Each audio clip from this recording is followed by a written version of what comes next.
जहां एक तरफ भारतीय जनता पार्टी, खासतौर से प्रधानमंत्री नरेंद्र मोदी राम मंदिर का श्रेय लेकर के 2024 को साधने की कोशिश कर रहे हैं, क्योंकि अब उनको लग रहा है कि 10 साल बाद अब अवाम उनसे सवाल कर रही है। सवाल किया जा रहा है कि कहां है 2 करोड़ हर साल की रोजगार, यानी 10 करोड़ रोजगार आज तक क्यों नहीं मिले, यह सवाल किया जा रहा है।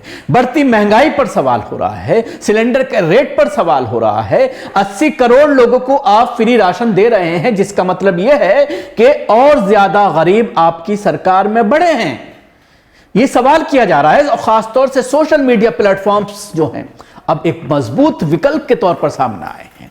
गोदी मीडिया को देखना लोगों ने बंद कर दिया है। पिछले 15 दिन से आप किसी भी वक्त चैनल को खोल लीजिए, सिवाय राम मंदिर के अलावा आपको कोई भी खबर दिखाई नहीं देगी, जिससे आप इनकी मानसिकता का अंदाजा लगाइए। और जितने भी बड़े गोदी मीडिया के चैनल के एंकर्स हैं, वो तमाम अपने सोशल मीडिया अकाउंट्स पर यह पोस्ट डाल रहे हैं कि वो पहुंच चुके हैं अयोध्या, और 108 घंटे लगातार ग्रांड कवरेज अयोध्या मंदिर की दिखाई जानी है।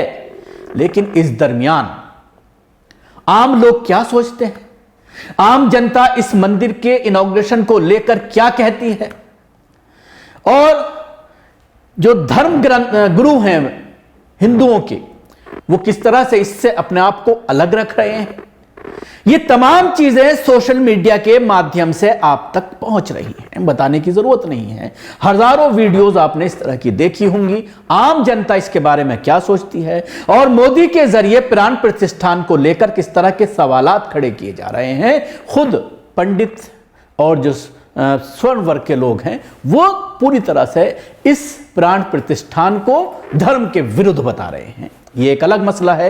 हिंदू धर्म के लोग जो इसके ज्ञानी हैं, जो जानकार हैं, वो इस पर सही राय दे पाएंगे। लेकिन ज्यादा दिन नहीं है 2024 इलेक्शन के में। अप्रैल से चुनाव शुरू हो जाएगा, शायद फरवरी के लास्ट तक जो है आचार संहिता लग जाए और अप्रैल में जो है वो चुनाव हो, क्योंकि मई में सरकार बननी है। ऐसे में एक वीडियो सामने आया है दिल्ली से सटे हुए ग्रेटर नोएडा का। ग्रेटर नोएडा में ग्रेटर नोएडा के जो सांसद हैं डॉक्टर महेश शर्मा, जो पिछली सरकार में मंत्री में थे लेकिन इस बार मंत्री नहीं हैं, एक प्रोग्राम में जब वो पहुंचते हैं तो उन्हें धक्का दे करके भगा दिया जाता है। देखिए वीडियो।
तो दूसरी बार के ये सांसद है महेश शर्मा। मोदी सरकार जब आई थी तभी पहली बार ये संसद पहुंचे थे। उससे पहले विधानसभा इलेक्शन भी इन्होंने नोएडा से जीता था, लेकिन विधायक रहते ही इन्हें जो है लोकसभा का टिकट मिल गया था। लेकिन उसके बावजूद किस तरह से एंटी कन्वेंसी, किस तरह से लोग परेशान हैं, किस तरह से भारतीय जनता पार्टी को सबक सिखाने की बात कही जा रही है, उसकी एक ये मिसाल भर है। लेकिन इस मंदिर के इनॉग्रेशन से, राम मंदिर की बात करके और ये कह करके कि राम को मोदी जी लेकर के आए हैं, और राम को जिस तरह से पोस्टरों में मोदी से छोटा दिखाया गया है, उसको लेकर भी आपने सोशल मीडिया में दर्जनों वीडियो देखी होंगी।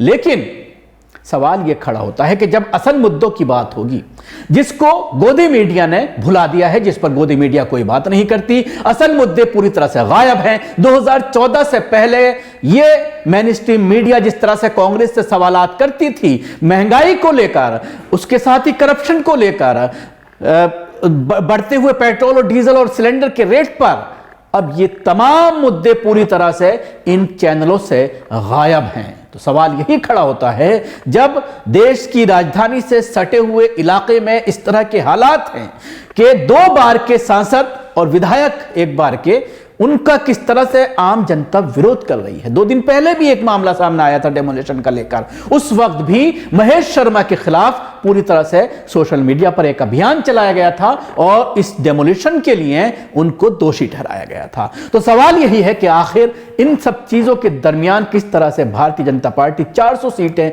जीतने का दावा कर रही है, क्योंकि जब जब भारतीय जनता पार्टी अमित शाह के जरिए किसी भी राज्य को लेकर के या केंद्र सरकार में होने वाले इलेक्शन को लेकर के, लोकसभा इलेक्शन को लेकर के जो सीटों का आंकड़ा दिया जाता है, तो तकरीबन उसी आंकड़े पर भारतीय जनता पार्टी पहुंच जाती है, जिससे कहीं ना कहीं ईवीएम के ऊपर भी सवालात खड़े हो रहे हैं कि आखिर 400 सीट जीतने का जो दावा किया जा रहा है वो इन्हीं ईवीएम के भरोसे पर किया जा रहा है। ईवीएम को लेकर अभियान चालू हुए, लेकिन जिस तरह से सरकार की बोली बोलता हुआ इलेक्शन कमीशन नजर आता है, और जब जांच की बात आती है, जब ईवीएम देने की बात आती है कि आप हमें ईवीएम दीजिए, हम ये साबित करके दिखाएंगे कि ईवीएम के साथ टैंपरिंग की जा सकती है, तो उस पर इलेक्शन कमीशन खामोश हो जाता है। तो सवाल यही है कि क्या इन तमाम मुद्दों के जरिए एक हवा बना करके ईवीएम को सेट कर दिया गया है और ईवीएम के भरोसे 400 सीटें जीतने का पूरी तरह से प्लान बना लिया गया है। शुक्रिया, आपको हमारी कोशिश कैसी लगी जरूर बताएं। हमारे YouTube चैनल को सब्सक्राइब करना ना भूलें। इसके साथ ही बेल आइकन जरूर दबाएं। अगर आप ये वीडियो फेसबुक पर देख रहे हैं तो पेज को लाइक करें, उसके साथ ही बेल आइकन जरूर दबाएं।